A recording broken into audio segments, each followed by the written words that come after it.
Le damos la bienvenida a este estudio bíblico que estamos teniendo los días jueves a las 8 de la tarde, estudiando la carta a los hebreos. Y en esta ocasión vamos a estudiar la lección que tiene por nombre Un nuevo sacerdocio.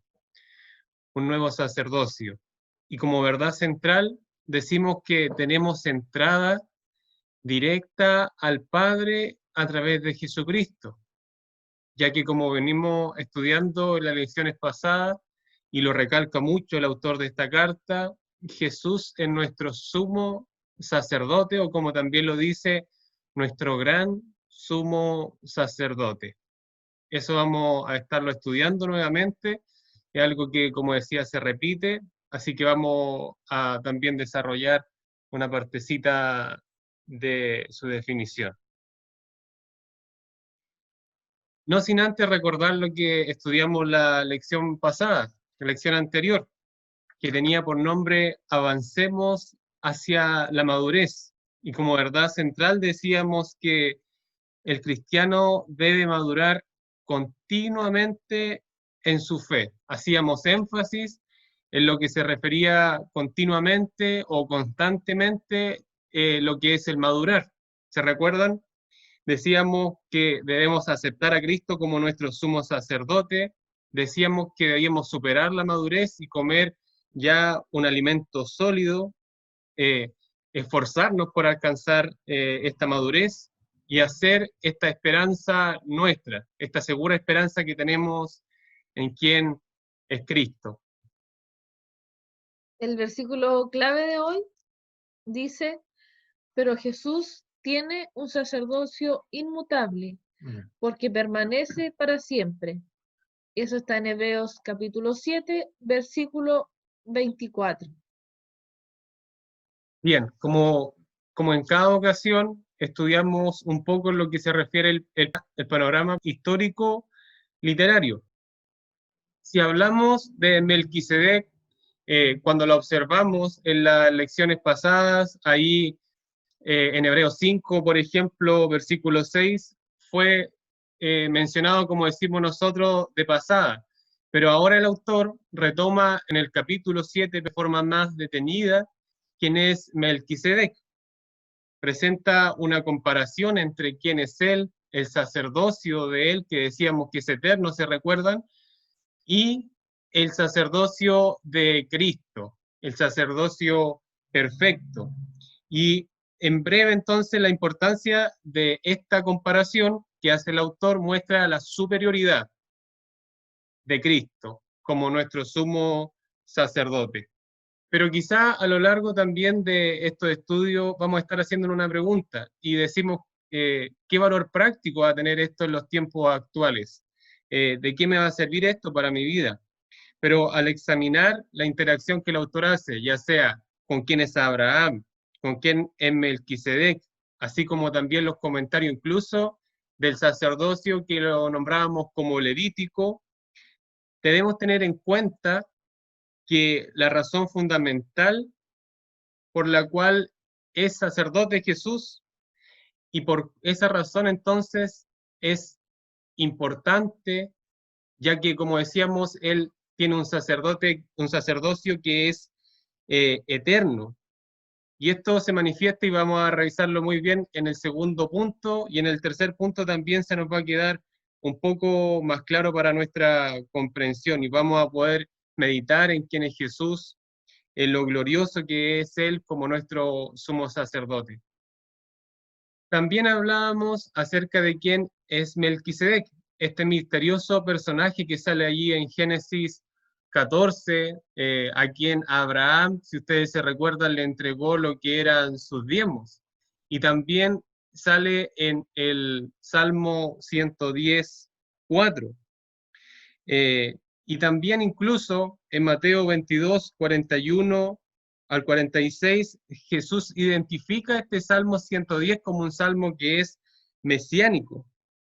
Y el hecho también llama la atención de que los fariseos no protestaran en contra de lo que decía Jesús, indica de que estaban de acuerdo con él. Pedro incluso también lo consideró mesiánico, allí Hechos 2:34. Esta figura de quién es Melquisedec, muchas personas se han preguntado quién es él. Incluso algunos decían que estudiando estos pasajes, este libro, decían de que podría ser una aparición de quien es Cristo preencarnado, más que una simple figura o un tipo, como veíamos anteriormente, un tipo de quien es Cristo, que podía ser algo más, que algo más nos dice esta figura de quién es Melquisedec. Una pregunta, ¿y cómo respondería a alguien que le preguntara por qué es importante seguir a Jesús y no a otro personaje religioso? Y decimos que Jesús, y por medio de Jesús, Él es el único que puede solucionar el problema de pecado que tiene el ser humano. Los lectores originales de esta epístola o de esta carta necesitaban que se les dijera esto, que Jesús es único, que Jesús es superior a su antigua forma de solucionar el pecado que tenía el ser humano, que era, en este caso, entregar lo que era su ofrenda, su holocausto, su sacrificio por el pecado. Hoy en día también seguimos necesitando a Cristo, y solo a Él, y solo por medio de Él podemos resolver el problema que tenemos desde nuestra caída. El bosquejo de la lección de hoy, en el punto número 1 tenemos sacerdocio de Melquisedec, y esto va a estar en Hebreos 7, del versículo 1 al 10. En la letra A vamos a ver rey y sacerdote, y en la letra B, un sacerdocio mayor. En el punto número 2 vamos a ver Jesús como Melquisedec, y esto está en Hebreos 7, del versículo 11 al 28. En la letra A, nombrado por Dios, y en la letra B, sacerdocio que no tiene fin. Y el punto número 3, el sacerdocio eterno de Jesús. Y esto está en Hebreos 8, del versículo 1 al 13. En la letra A, la superioridad del sacerdocio de Jesús, y la letra B, la vida en el nuevo pacto. Amén. Esos son los 3 puntos que vamos a tratar en esta lección de hoy. Entonces comenzamos con el punto número 1, que es el sacerdocio de Melquisedec. Y la letra A, rey y sacerdote. Y esto se encuentra en Hebreos 7, del versículo 1 al 3. Este Melquisedec, que era rey de Salem y sacerdote de Dios, del Dios Altísimo, salió al encuentro de Abraham cuando éste volvía de derrotar a los reyes, y lo bendijo. Entonces Abraham le dio los diezmos de todo. Melquisedec significa, en primer lugar, rey de justicia, y también rey de Salem, que significa rey de paz. Nada se sabe de su padre, ni de su madre, ni de sus antepasados, ni si tuvo principio ni fin, pero, a semejanza del Hijo de Dios, permanece como sumo sacerdote eterno.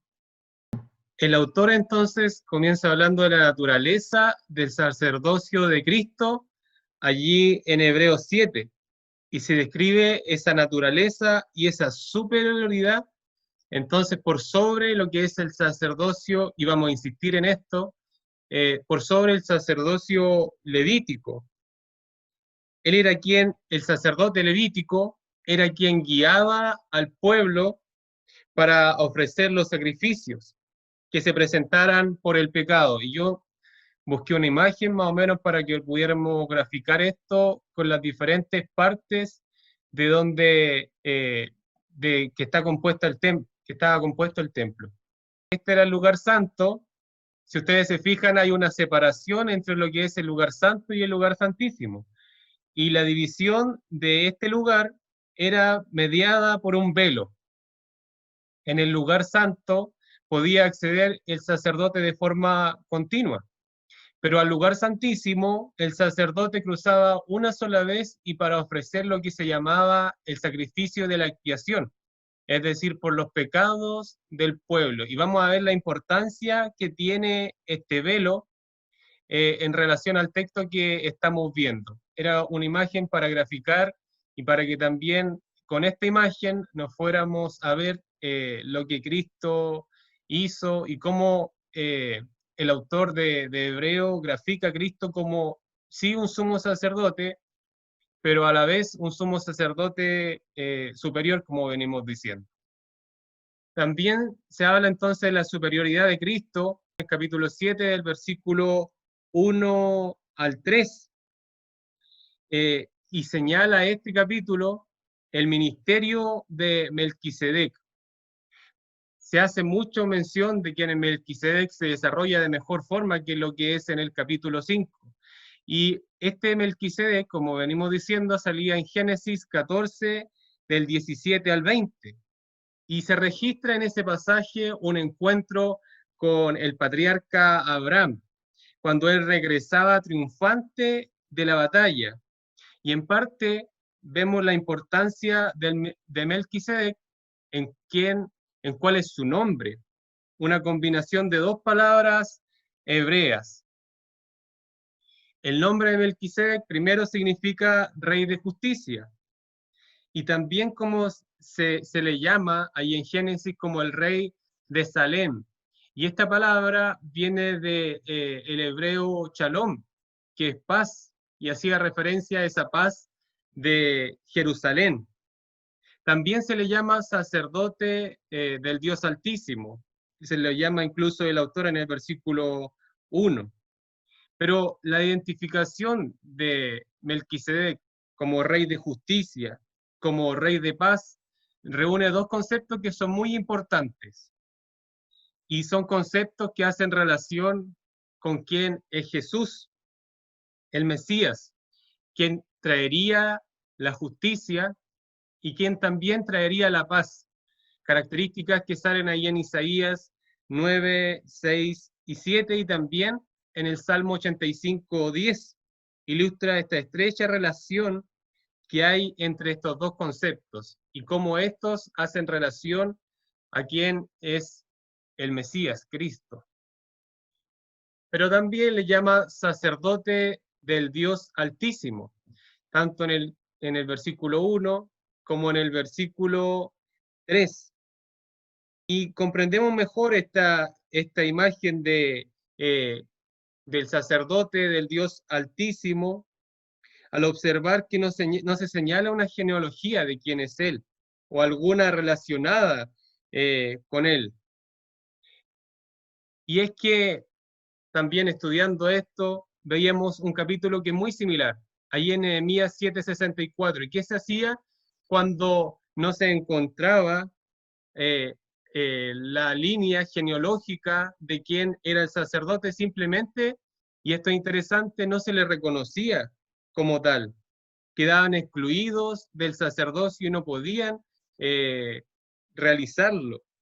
Por tanto, puesto que Melquisedec era sacerdote de Dios, está claro que no se hallaba asociado con el linaje sacerdotal.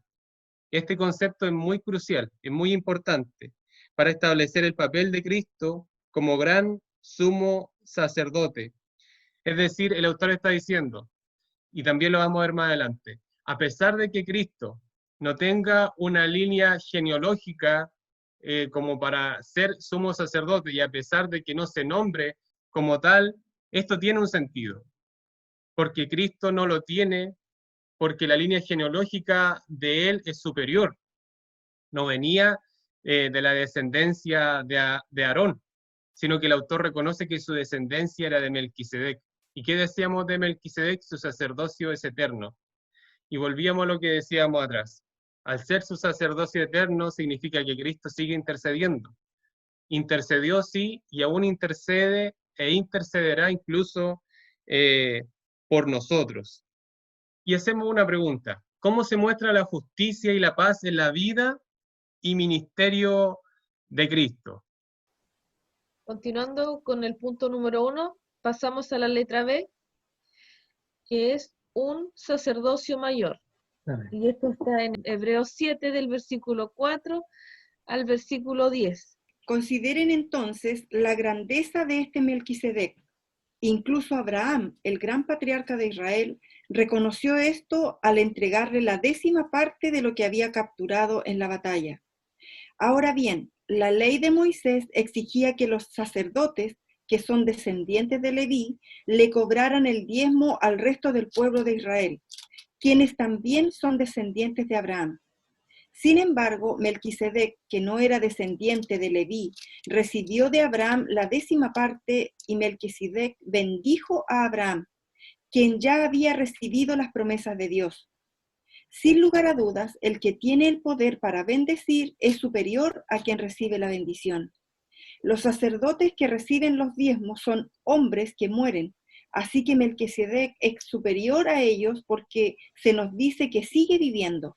Además, podríamos decir que esos levitas, los que reciben el diezmo, pagaron un diezmo a Melquisedec cuando lo pagó su antepasado Abraham.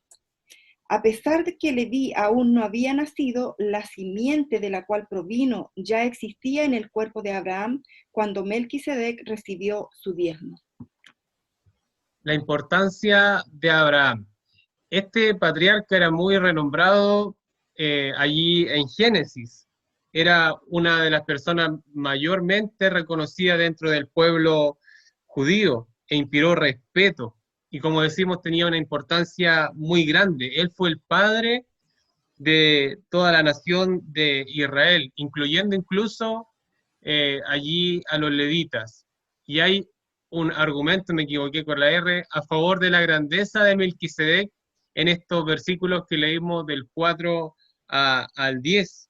Este rey de Salem era tan importante que incluso el mismo Abraham, como dice la palabra, le entregó a él el diezmo. Le entregó a él el diezmo del botín que había obtenido en su batalla. Y hay una similitud a los sacerdotes levíticos que se nombran ahí en número 18, 21 y 26. La similitud que hubo con ellos es que ellos también recibían un diezmo de acuerdo con la ley mosaica. Ahora bien, como los diezmos se entregaban porque así lo mandaba la ley, los levitas no lo recibían como consecuencia de tener una posición, como podríamos decir, mayor entre las demás personas. Ellos eran hermanos. Sí, Dios lo había escogido para una labor específica, pero eran hermanos de todo Israel. Además de esto, Abraham, y esto también es muy interesante, me llamaba mucho la atención cuando lo estudiaba, en ese tiempo Abraham le entregó sí el diezmo porque la ley se lo pedía, pero en ese tiempo no había ley, sino hasta Levítico. No había ley, entonces de ahí vamos a sacar una enseñanza también cuando lleguemos a las preguntas para nosotros. Fue anterior a la ley, de forma que se lo entregó por gratitud. Fue ella la que lo movió a entregar el diezmo a Melquisedec. Pero hay una grandeza también inherente de Melquisedec, según el versículo 4 al 7, ya que ¿qué lo hacía digno de recibir los diezmos? Incluso de que Abraham lo bendijera a él. La palabra también dice, y es reiterativo, de quien sea testimonio de que vive, según el versículo 8 al 10. No hay registro de este Melquisedec, y esto también es lo que lo hace, digamos, superior, y lo que hace que Abraham le entregue a él el diezmo. No hay registro de su muerte, de manera que, a diferencia de lo que sucedía con otros sumos sacerdotes, cuyo oficio sí era delegado a su sucesor después de su muerte, el oficio que tiene Melquisedec sigue aún presente. Así también se ve que en la misma entrega de los diezmos continuaba con la descendencia del sacerdote. Este pasaje de la Escritura es de difícil comprensión, se va a desatar y vamos a entenderlo mejor de acuerdo al capítulo 8. El mensaje es sencillo.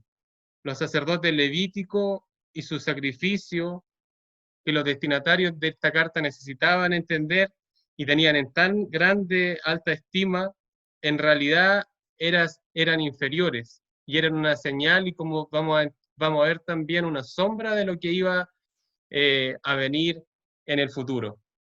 Aquí tenemos una pregunta de aplicación que dice, ¿por qué es importante que Abraham le diera el diezmo a Melquisedec? Ahora pasamos al punto número 2, que es Jesús como Melquisedec.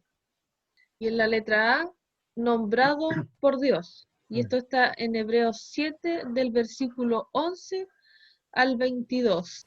Ahora bien, si la perfección era por medio del sacerdocio levítico, pues sobre esa base recibió el pueblo la ley, ¿qué necesidad había de que se levantara otro sacerdote según el orden de Melquisedec y no designado según el orden de Aarón? Porque cuando se cambia el sacerdocio, necesariamente ocurre también un cambio de la ley. Pues aquel de quien se dicen estas cosas pertenece a otra tribu, de la cual nadie ha servido en el altar. Porque es evidente que nuestro Señor descendió de Judá, una tribu de la cual Moisés no dijo nada tocante a sacerdotes. Y esto es aún más evidente, si a semejanza de Melquisedec se levanta otro sacerdote que ha llegado a serlo, no sobre la base de una ley de requisitos físicos, sino según el poder de una vida indestructible. Pues de él se da testimonio. Tú eres sacerdote para siempre, según el orden de Melquisedec. Porque ciertamente queda anulado el mandamiento anterior por ser débil e inútil, pues la ley nada hizo perfecto, y se introduce una mejor esperanza mediante la cual nos acercamos a Dios. Y por cuanto no fue sin juramento, pues en verdad ellos llegaron a ser sacerdotes sin juramento. Pero él, por un juramento del que le dijo, el Señor ha jurado y no cambiará, tú eres sacerdote para siempre. Por eso Jesús ha venido a ser fiador de un mejor pacto. Una vez entonces establecida la superioridad de quién es Melquisedec respecto de este sacerdocio, que se habla tanto del sacerdocio levítico, el escritor de Hebreos sigue comparando a Cristo con Melquisedec. Y en Hebreos 7 comienza un análisis sobre la razón de que el sacerdote perfecto, sea alguien, como leyó nuestra hermana, que no pertenezca al linaje de Aarón, como sale allí en Hebreos 7:11. Y es que el nuevo sistema legal, o también lo que se conoce como el nuevo pacto, también exigía un nuevo sacerdocio, y eso es lo que decía delante. No tenía que ser de la misma línea sacerdotal, en este caso de Aarón, sino que para demostrar la gran diferencia tenía que venir de una tribu tan diferente como es la tribu de Judá, de la cual también descendió el mismo rey David. No nació de la línea de Aarón, en la tribu de Leví, sino que de la tribu de Judá. Esta tribu no tenía relación, como se leyó, con lo que era el sacerdocio levítico. De hecho, Jesús nació en la misma tribu a la que pertenecía el rey David. Y hay un centro de todo este contraste, y se encuentra en el versículo 18 que se leyó al versículo 21. El sacerdocio antiguo tenía en su raíz lo que era la ley, las normas de la ley que habían sido anuladas. Era una función que denotaba una falta de eficacia, porque también el autor lo dice, no podía perfeccionar a las personas, era deficiente, por así decirlo. La ley no podía ser nada perfecto, dice el versículo 19. Y esta afirmación probablemente, si seguimos lo que decíamos la lección antes pasada, Debe haber asombrado a las personas a las cuales le llegó, porque ellos estaban digamos, en la duda de volverse a su antigua forma de vivir, que era con todos los rituales judíos, de quedarse solamente viviendo en lo básico o de seguir hacia adelante. Es por eso entonces, y hay que recordarlo, que el autor le da esta serie de recomendaciones. La ley a la que ustedes quieren volverse, la ley a la que ustedes quieren retornar, la ley que era el antiguo pacto, no podía hacer nada perfecto, era parcial, era una sombra, es deficiente con respecto a lo que es la salvación de pecados. Y ahí es donde el autor insistentemente les habla de Cristo y les vuelve a decir, Cristo es su sumo sacerdote ahora, siguiendo la figura que tenían ellos de antes. Cristo es el gran sumo sacerdote de ustedes, el gran sumo sacerdote que aún permanece con ustedes y que tiene esa cercanía con ustedes. La ley no podía eliminar el pecado, la ley no podía eliminar la culpa, por más que se entregaran sacrificios constantes. No podía eliminar la culpa que tenía el hombre delante de Dios, y por ello era necesario un nuevo pacto. Y en ese nuevo pacto se podía presentar, debía presentarse a alguien como justo delante de Dios. Y este nuevo pacto también fue establecido con un juramento de Dios mismo, como dice el versículo 20 y 21. Este juramento que se hizo, este nuevo pacto, esta nueva relación con los hombres, era veraz, era permanente, era eficaz, porque estaba mediada por quien es Cristo.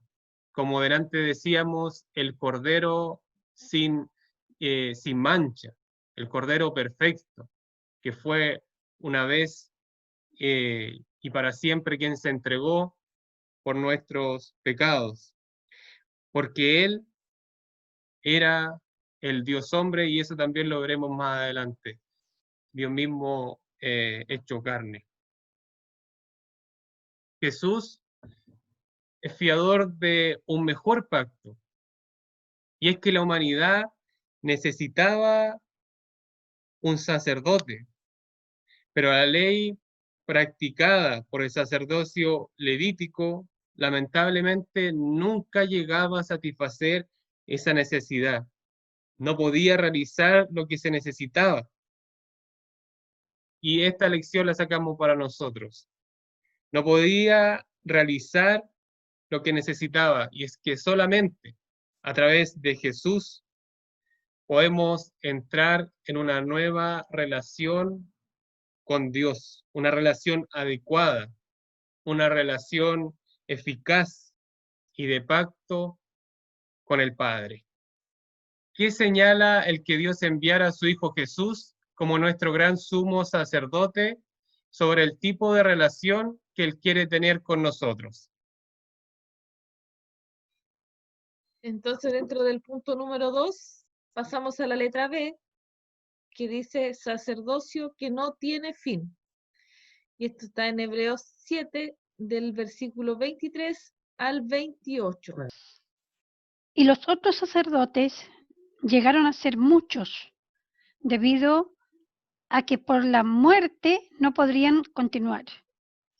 Mas por cuanto permanece para siempre, tiene un sacerdocio inmutable, por lo cual puede también salvar perpetuamente a los que por él se acercan a Dios, viviendo siempre para interceder por ellos. Porque tal sumo sacerdote nos convenía, santo, inocente, sin mancha, apartado de los pecadores, y hecho más sublime que los cielos, que no tiene necesidad cada día, como aquellos sumos sacerdotes, de ofrecer primero sacrificios por sus propios pecados y luego por los del pueblo, porque esto lo hizo una vez y para siempre, ofreciéndose a sí mismo. Porque la ley constituye sumos sacerdotes a débiles hombres, pero la palabra del juramento posterior a la ley, al Hijo, hecho perfecto para siempre. Entonces, en los versículos que leyó nuestra hermana, desde el 23 al 28, se muestra la razón por la cual el ser humano necesita, y todo ser humano necesitamos a Cristo. Es porque no hay otra forma de alcanzar perdón y salvación. Y esto lo dice muy bien la palabra. Jesús es el único camino. Hay dos formas en las cuales el sacerdocio de Jesús es superior al de los sacerdotes del Antiguo Testamento. Y los versículos que leímos, pero desde el 23 al 25, presentan la primera razón. La sucesión de los sacerdotes levíticos era necesaria, porque esos sacerdotes eran humanos. Morían, como dice la palabra, y luego venían otros sacerdotes que venían en su lugar, que lo sucedían. En cambio, Jesús es el Hijo de Dios. Es el Dios que se encarnó, el Dios hombre, que vive para siempre y sirve en un sacerdocio que es permanente, que es perfecto, que es constante de intercesión por nosotros. Sí, Él murió en la cruz, pero después resucitó como testimonio en cuanto al poder del Padre para vencer sobre la muerte. No hay temor entonces alguno de que Él nos falte un día. Él está con nosotros todos los días y de forma permanente y presto, como también decíamos, para escuchar nuestras peticiones y para interceder y llevarlas delante del Padre. Su sacerdocio es permanente, es total, es definitivo. Las acciones que Dios tomó son eficaces y son eficaces para toda la eternidad. Lo hizo una vez, como venimos estudiando, y sigue intercediendo, no solo una vez, sino que de forma constante por nosotros. Pero también hay otra forma en la cual el sacerdocio de Jesús es superior al de los sacerdotes del Antiguo Testamento. Y la segunda es que los sacerdotes descendientes de Aarón primero eran ellos mismos culpables de pecado, es decir, tenían que interceder por ello y como decíamos, tal vez esto resultaría incluso en su muerte. Y merecían la separación de Dios tanto como aquellos a quienes le servían, es decir, al pueblo. Esto sale en el versículo 26. En cambio, Cristo, el autor argumenta que es santo, que es puro, y totalmente inocente, a diferencia de los sacerdotes, de los otros tipos de sacerdotes. No necesita estar ofreciendo continuamente los pecados, Él lo hizo una vez. Entonces, debido a su perfección y a lo completo de la obra del Señor, fue necesario que lo hiciera una sola vez, como dice el versículo 27, como sacrificio por los pecados. Y ahora permanece siendo el sumo sacerdote eterno y santo. Aquí tenemos otra pregunta para poder aplicar, que dice, ¿qué significa para usted saber que Jesús intercede continuamente a favor suyo ante el Padre? Aquí tenemos una verdad práctica para poder aplicar. Dice, las personas tienen problemas a veces con la idea de reconocer su propio pecado. Hay quienes no quieren admitirlo, mientras que otros se sienten abrumados por la vergüenza. Hebreos 7 resuelve ambas situaciones al confirmar que necesitamos a Cristo, al mismo tiempo que destaca la perfección de su misión a nuestro favor, abrirnos el camino para nuestra salvación. Dedique un tiempo en los días siguientes a la adoración de su Redentor. Y pasamos al último punto, que es el sacerdocio eterno de Jesús. En la letra A, la superioridad del sacerdocio de Jesús, Y esto está en Hebreos capítulo 8, de los versículos 1 al 6. Ahora bien, el punto principal de lo que venimos diciendo es que tenemos tal sumo sacerdote, el cual se sentó a la diestra del trono de la majestad en los cielos, ministro del santuario y de aquel verdadero tabernáculo que levantó el Señor y no el hombre, porque todo sumo sacerdote está constituido para presentar ofrendas y sacrificios, por lo cual es necesario que también éste tenga algo que ofrecer. Así que, si estuviese sobre la tierra, ni siquiera sería sacerdote, habiendo aún sacerdotes que presentan las ofrendas según la ley, los cuales sirven a lo que es figura y sombra de las cosas celestiales, como se le advirtió a Moisés cuando iba a erigir el tabernáculo, diciéndole: mira, haz todas las cosas conforme al modelo que se te ha mostrado en el monte. Pero ahora tanto mejor ministerio es el suyo, cuanto es mediador de un mejor pacto establecido sobre mejores promesas. Ahora, entonces, ya en este capítulo 8 empezamos a comprender de mejor forma lo que venía diciendo el autor antes en el capítulo 7. Son definidas estas gloriosas realidades que venimos estudiando del capítulo anterior. Los versículos 1 y 2 pusimos ahí, hace una descripción incluso de Dios mismo. Hay que ver el contraste entre lo que es temporal y lo celestial cuando se nombra el trono de la majestad.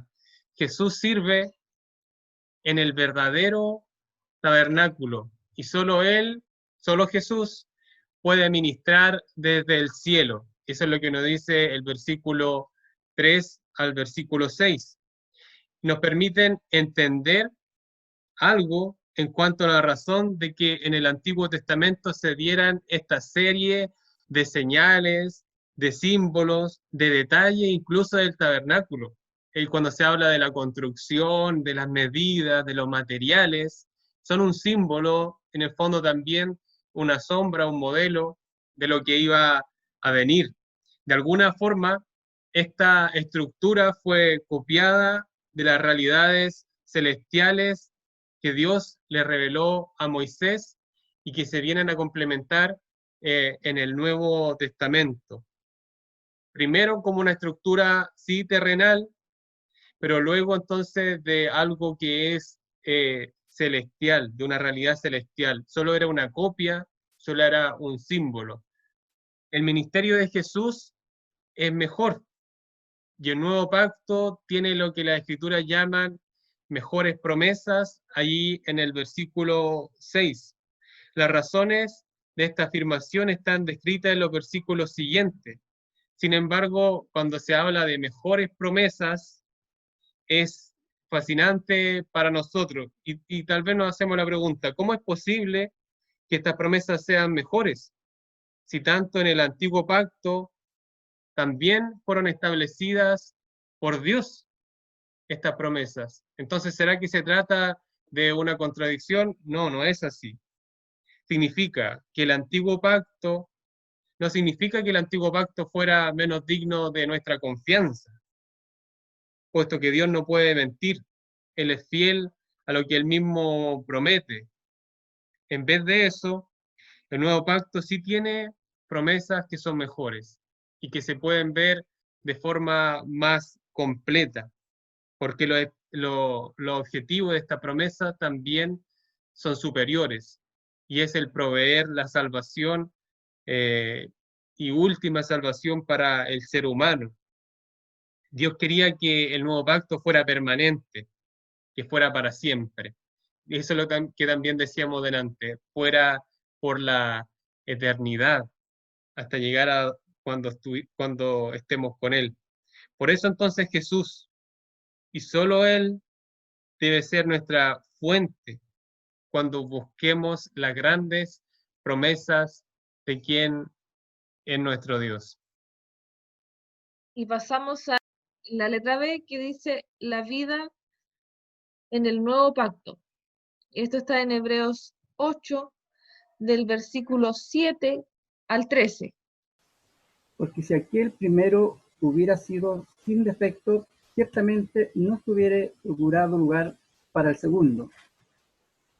Porque representándolos, dice: he aquí viene días, dice el Señor, en que estableceré con la casa de Israel y la casa de Judá un nuevo pacto, no como el pacto que hice con sus padres, el día que los tomé de la mano para sacarlos de la tierra de Egipto, porque ellos no permanecieron en mi pacto, y yo me desentendí de ellos, dice el Señor. Por lo cual, este es el pacto que haré con la casa de Israel. Después de aquellos días, dice el Señor, pondré mis leyes en la mente de ellos, y sobre su corazón las escribiré, y seré a ellos por Dios, y ellos me serán a mí por pueblo, y ninguno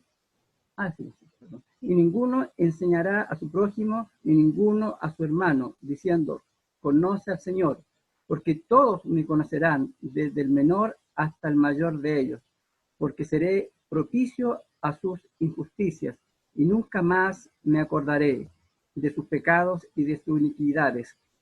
Al decir nuevo pacto, ha dado por viejo al primero, y lo que se da por viejo y se envejece está próximo a desaparecer.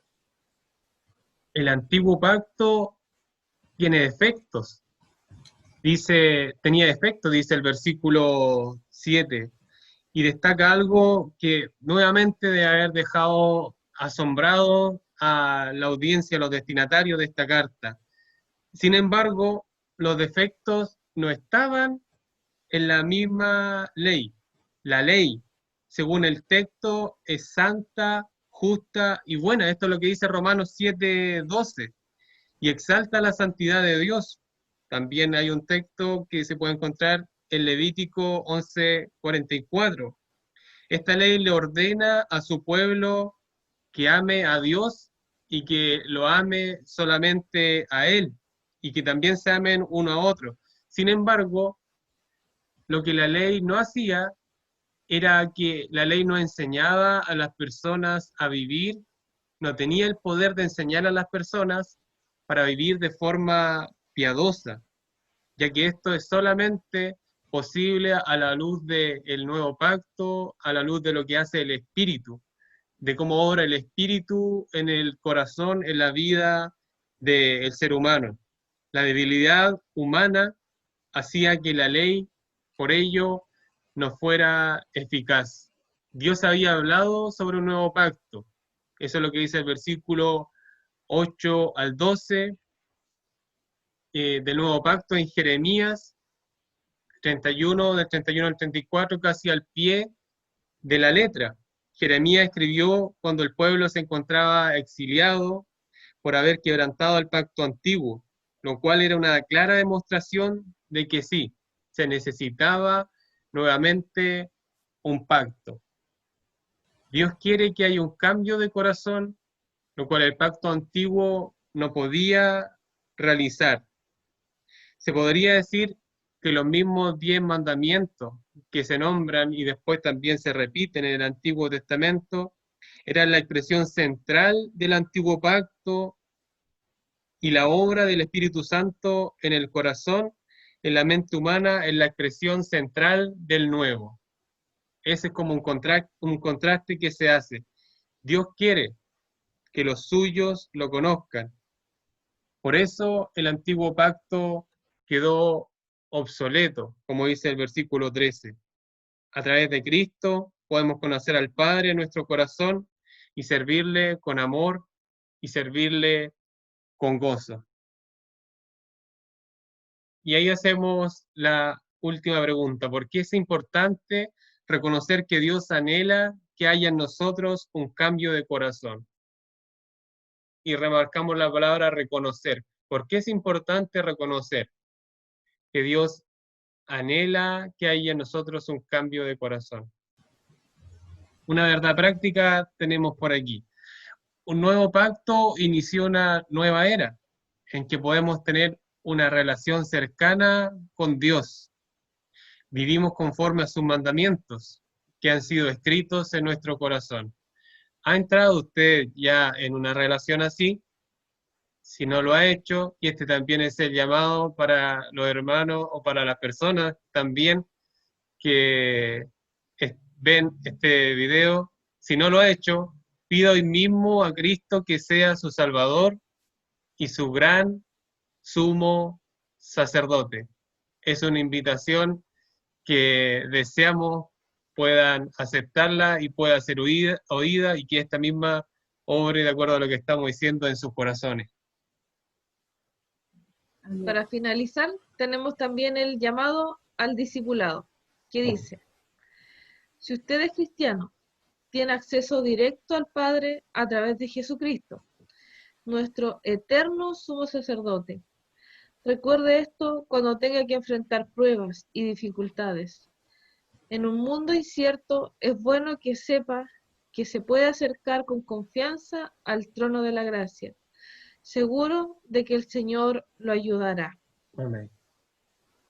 Muy bien, queridos. Hasta aquí hemos llegado entonces con este estudio del capítulo 7 y capítulo 8. Para la próxima lección vamos a estudiar desde el 9 hasta el 10-18, es decir, prácticamente completo. Y se llama la lección El sacrificio supremo.